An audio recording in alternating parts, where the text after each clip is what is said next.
Theresa Caputo, a medium from Long Island, is on trial for a financial dispute against her former husband, Larry Caputo. In court, all of the documents were produced as proof of Theresa's embezzlement.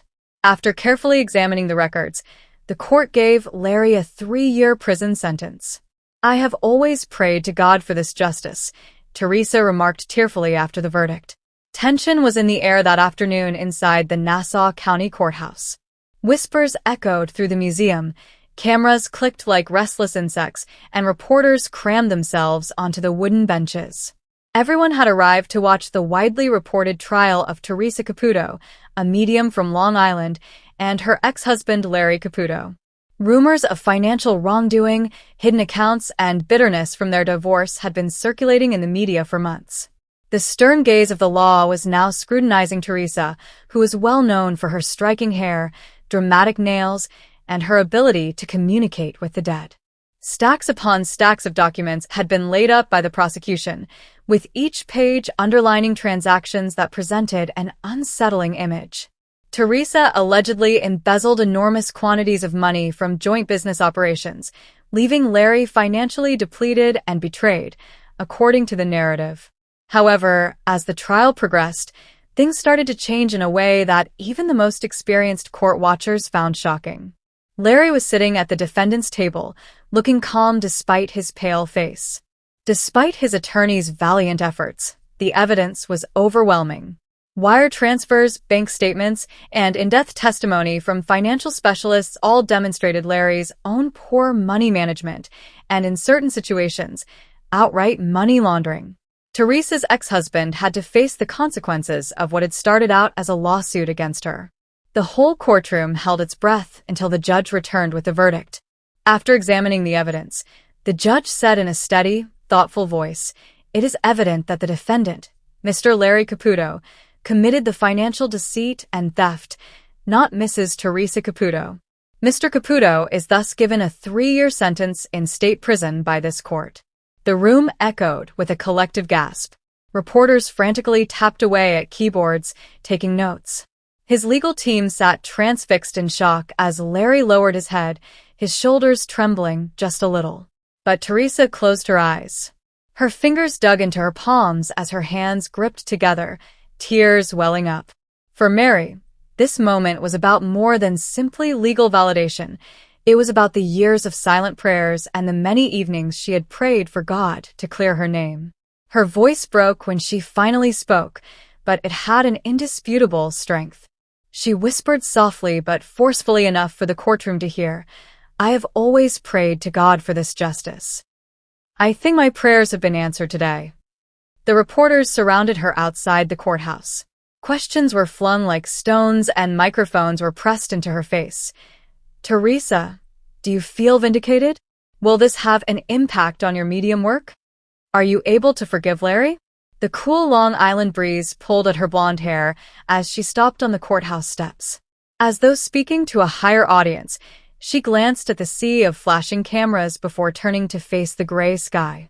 "This has never been about retaliation," she stated in a composed although emotionally charged tone. "It has to do with the truth.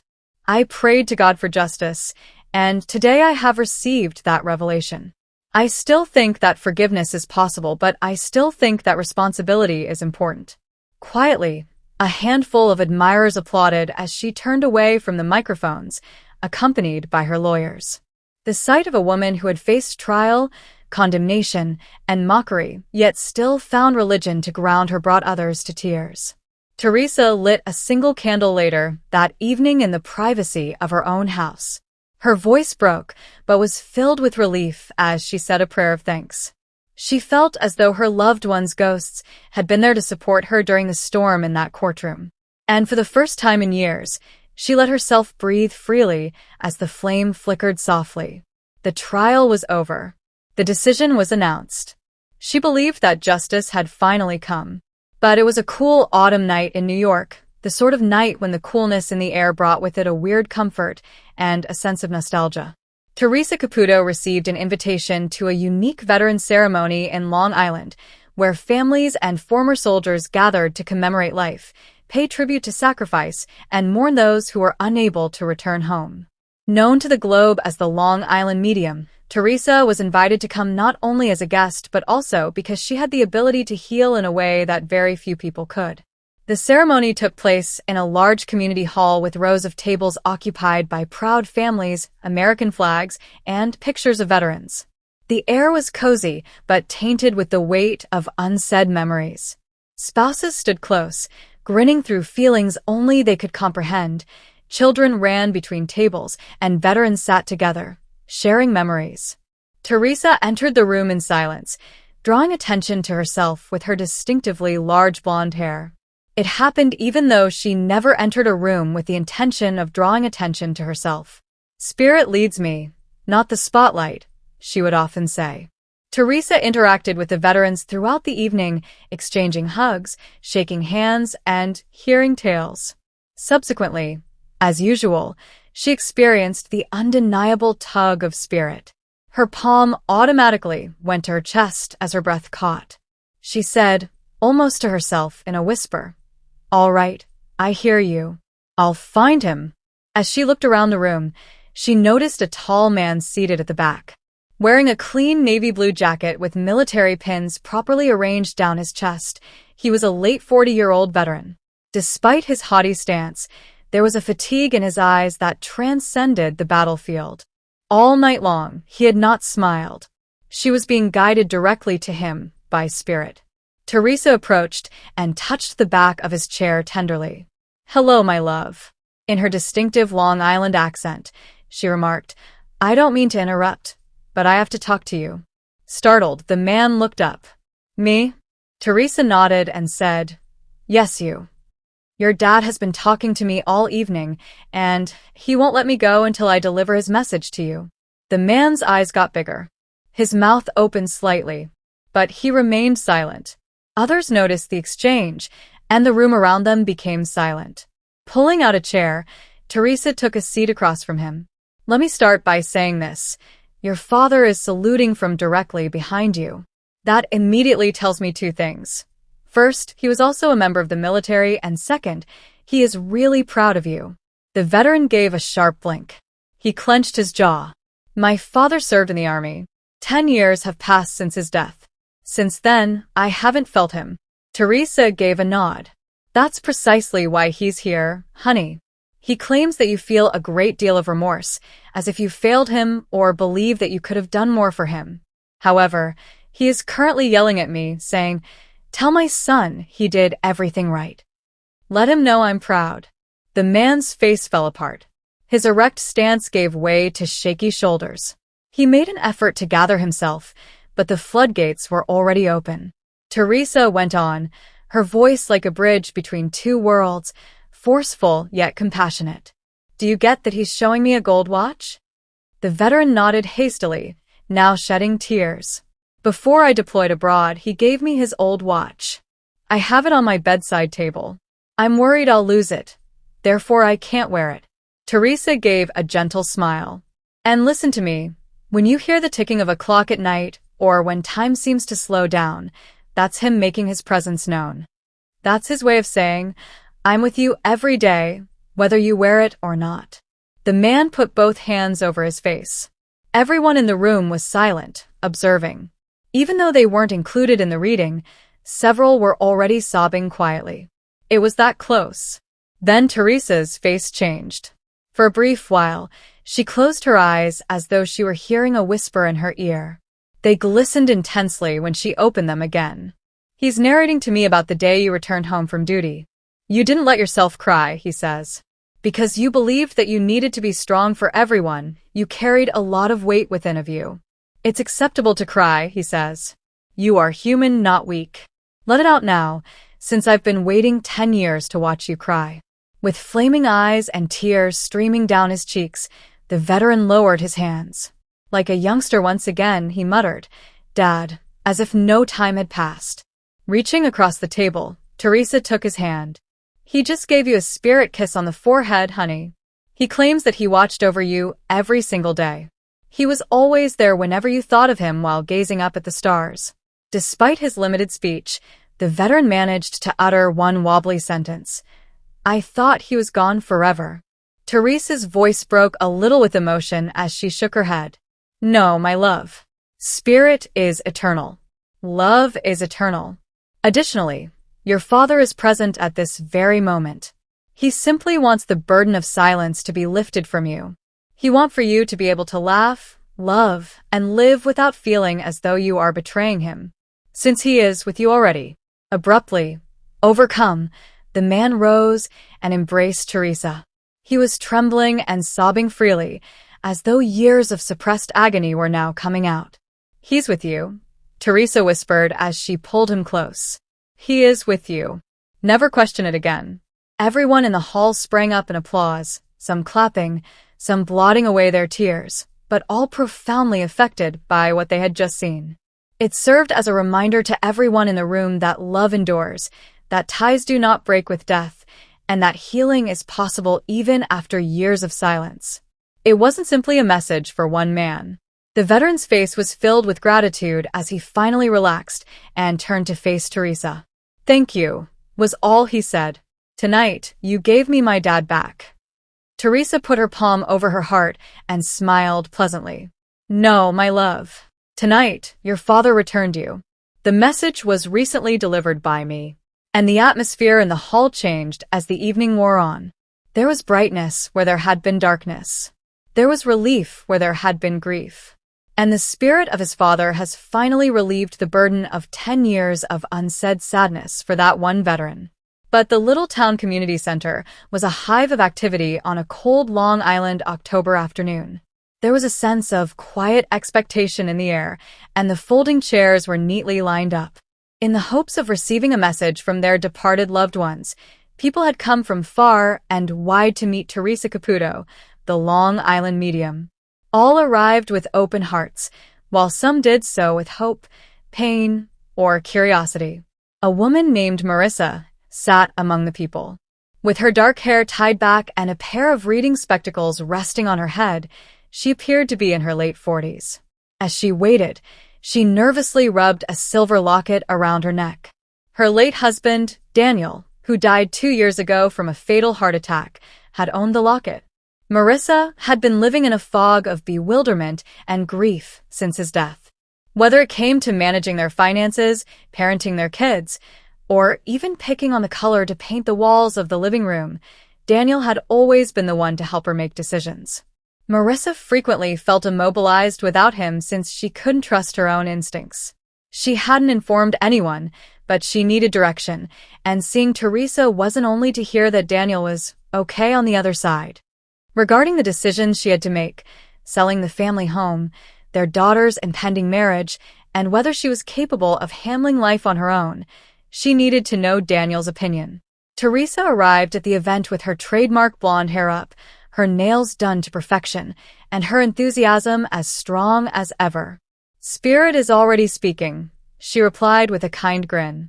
The audience laughed quietly, but Marissa's heart was pounding. They never wait for me. They just come in strong.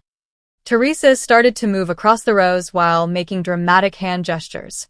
She briefly closed her eyes and stated, I have a gentleman stepping forward. He's giving me chest agony, and it's coming on quickly and suddenly, as if he was here 1 minute and then disappeared the next. Who among us lost their spouse to a heartbreak? Before she even knew it, Marissa's hand had already shot up. Her eyes filled with tears. Theresa spun around and met her gaze. He's with you, sweetheart. He has been by your side every day. You wear something of his around your neck, he informs me. With a gasp, Marissa raised the silver locket. Touched by the accuracy, the audience whispered. Yes, she said in a whisper. It belongs to him. Theresa gave a soft smile. That's my girl, he says. You don't remove me, do you? He wants you to know that he senses it when you touch it. He claims to be aware that you occasionally sit at night and ask him questions while holding it. And he has been responding, honey, you simply don't always believe your emotions. Marissa started crying at that point. Tears poured down her cheeks, causing her shoulders to tremble. Her voice was shaking as she said, I don't know what to do without him. He had something to say all the time. I'm lost. Theresa took a step forward, her tone hard but gentle. You're stronger than you realize, Marissa, he says. You were always. You were the one carrying us, not me. You simply never credited yourself. The audience hung on to every word in silence. Channeling the spirit of her husband, Theresa went on. He's showing me a house. Big, beautiful, but too much for you now. He claims that although you've been considering selling it, you feel bad about it since you feel as though you're giving up him by selling the property. Oh, please don't, he says. I was never the house. I'm in your heart, not in the walls. Do it guilt-free if selling it makes your life easier. Startled, Marissa put her palm over her lips. She had been considering selling the house, but she had kept it a secret from everyone, including her kids. Theresa was far from done. He's also mentioning your daughter. A bridal gown, perhaps? He is displaying lace to me. Marissa gave a forceful nod. Next spring, our daughter will get married. Daniel was meant to be with us, so I keep debating whether I should assist her in selecting the outfit or let her do it on her own. Theresa's tone softened. You had better be with her in that bridal shop, he says. As you always do, you should grasp her hand while grinning and crying. You'll feel me holding your hand on the other side of you as she walks down that aisle. I will not miss it. Not for nothing. Marissa was crying aloud by this point, but they were tears of relief rather than agony. Thank you, she muttered. Through her own cloudy eyes, Theresa grinned. He adds another statement. Because you believe it would imply you're abandoning him, you've been scared to laugh and to be happy again. Laugh, Marissa, he says. Live. Take a vacation. Join our children in dancing. Rekindle your love for life.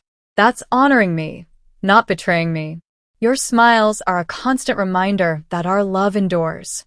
With some wiping away their own emotions and others nodding in acknowledgement of their own trials, the crowd exploded in applause. Marissa didn't even realize she had been carrying a weight until she felt an odd warmth sweep across her chest. She felt as though Daniel himself had taken a seat next to her, squeezed her hand, and said in a whisper, "You'll be okay," for the first time in years.